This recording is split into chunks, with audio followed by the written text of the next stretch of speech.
Good morning. Good morning.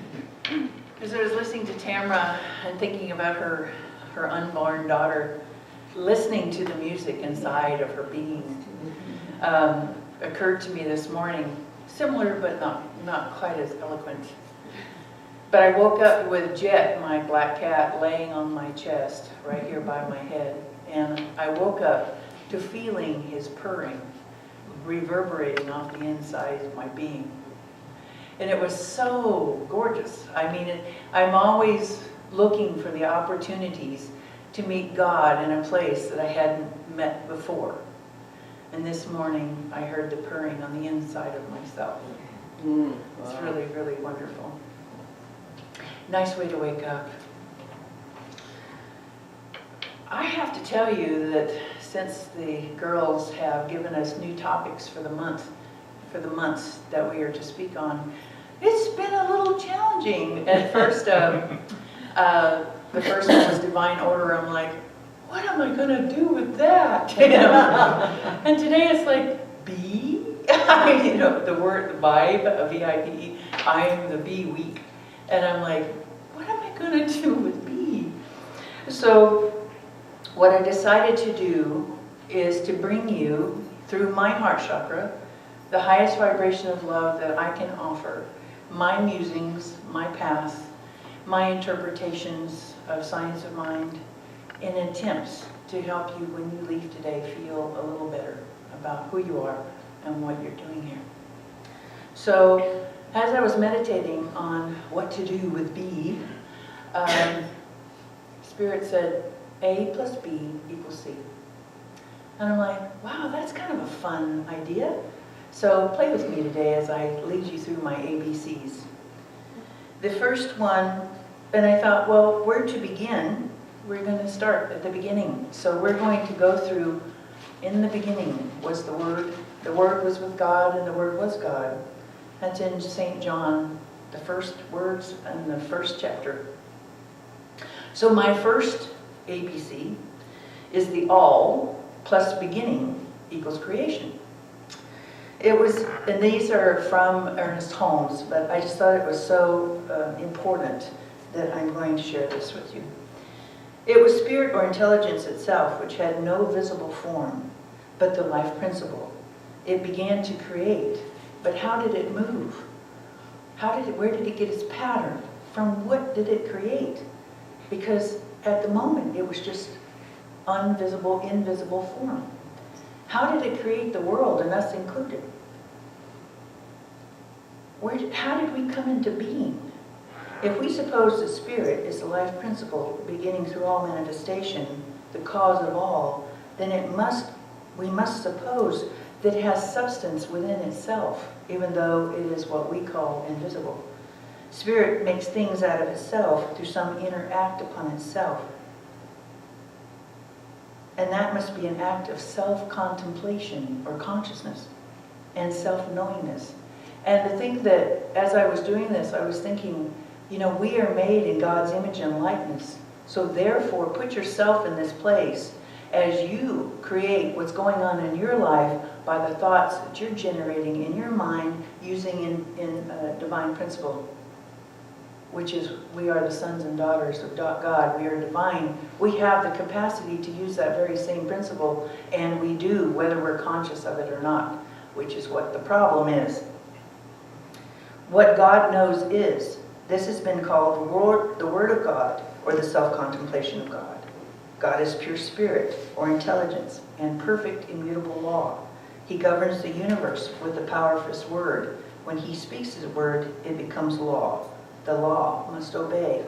The Word is spontaneous. God cannot speak that contradicts His own nature. He is always creating. It is His nature to create, but being all of this, it happens within Himself. When we are creating our lives, we get stumped for a little while in the little me, which is ego, which is how we've been raised, to thinking that we are separate. Someone said something beautiful, so profound a few days ago, and I thought, I have to write this down. It was just so perfect. She said, if you feel less than, or you feel more than, or you feel any other way than, it is separation. And it is not the truth. We are the divine children of God, meaning we are divine. We access the self-knowingness of God every time we utter what is going with our mind. So in how we correct that, in my own personal experience, it has occurred to me, it's like when that little quote that I put on my bathroom mirror says, "You're looking at the problem." When I'm thinking I have less than, or my ego is saying, "You don't have enough money," or whatever issue that I'm talking about, I don't have what health I want, I don't have this that I want, I don't have any of, why are you punishing me, God, or whatever that looks like.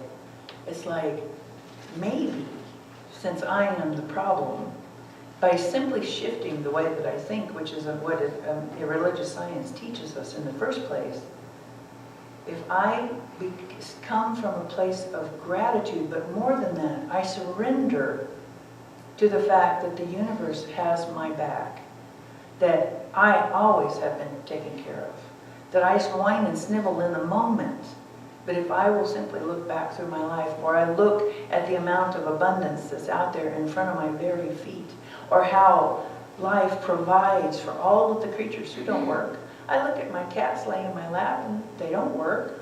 They don't have credit cards. They don't have a car that they've got to take care of. Are they frightened? Are they stressed? Are they turning gray faster than they can look in the mirror every morning? The Royal Treasure House. Some of you have done that? Holy smokes. The forms that are made of this beautiful, dazzling gold is just fantastic. So because there's so many words that God spoke, there's so many distinct forms, and the word is permanent, so it's always changing, it's always evolving into something new. God is constantly moving, changing, shifting, but it's our egos, our little me that gets upset, gets thrown off center, when actually if we could get to the place where we could be expectant of the good that's coming to us, what an amazing shift that would be. And the thing is that's so amazing is we keep people who are expecting the world to change, which it will not ever, but they keep thinking that the world is going to bring them the stuff that they need. If I could just work harder, if I could meet the right guy or woman, if I could just get that job, if I could just blah, blah, blah. You're looking out here in the world for something that you want inside. If we could just stop and change our mind for a moment and know that the source of what we're looking for is within us and has been all along.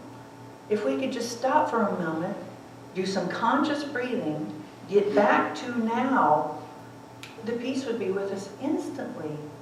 But it takes practice, doesn't it? I mean, it really takes absolute focus on self-contemplation and what we're doing. We have to consistently monitor ourselves in our behavior, in our thoughts, and what we're doing in order to get the results. Until such time comes that conscious breathing, practicing conscious breathing, or mindful eating, or mindful walking, or mindful petting your cat, or whatever it is that you are present when you do this, then all of a sudden your life is like, wow, I don't remember this many years being this peaceful. Wow, I haven't worried about money in ages because it just seems to be there all the time. Wow, I'm not lonely anymore because I am in good company with myself. I have a companion inside my heart chakra that's there all the time, and I know that I am one with all there is. I cannot be lonely. It is not possible. You're one with the universe. It is a concept of yours that makes you think that that's so.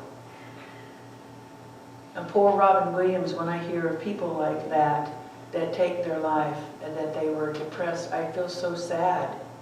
But on the other hand, it's like, until we absolutely surrender to the God force within us, we're going to experience the shadow side of life, what the Buddhists call dukkha, which means if in Buddhahood, in the definition of Buddhahood, you will experience either no self, which is bliss, ananda, or you will experience dukkha, which means suffering.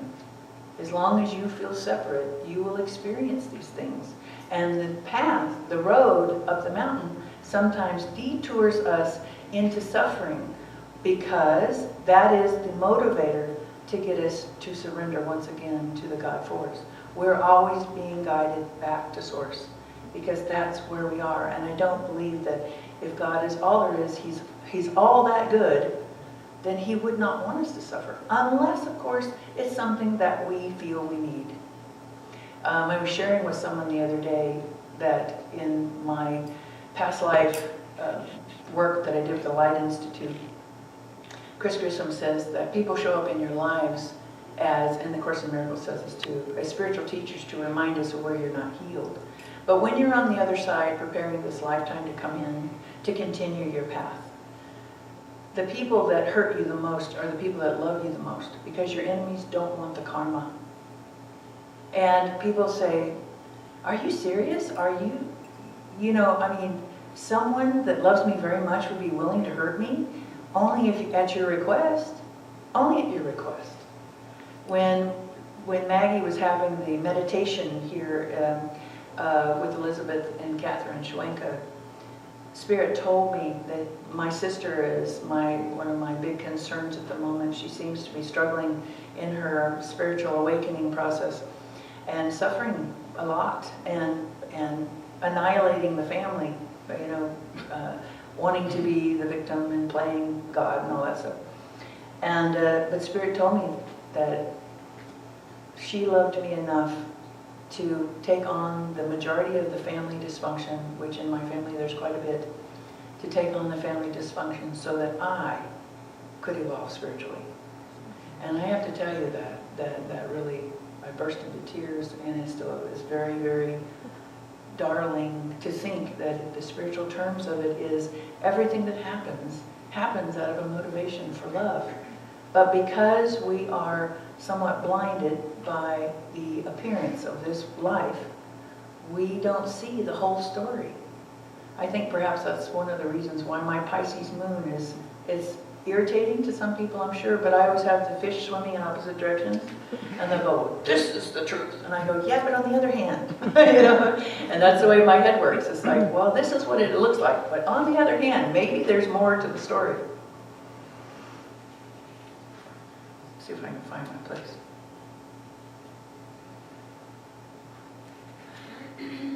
So God made the mechanical universe, the plant and animal life, but this didn't satisfy Him. He wished to create a being who could respond to and understand Him.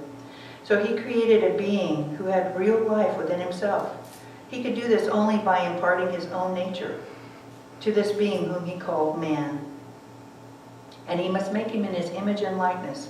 And he must be made out of the stuff of eternity if he was to have real being. So humanity must partake of the nature of Himself, His divinity, in order to have a real life. So God made the essence of Himself and clothed this subtle essence with definite form. And God said within Himself, I wish to have a man who is a real being. I must give him real choice. He must be spontaneous, not automatic. He must have dominion over everything that is less intellectual than himself. I will let him name everything I've created, and he shall have all these things to enjoy, for his life must be fun and complete if he is to express my nature. So God gave us dominion over the creatures that are less intelligent than us, but didn't give us the power to rule the universe, and that's a good thing. Excuse me. So the next thing, I could just bring this down to just basically my next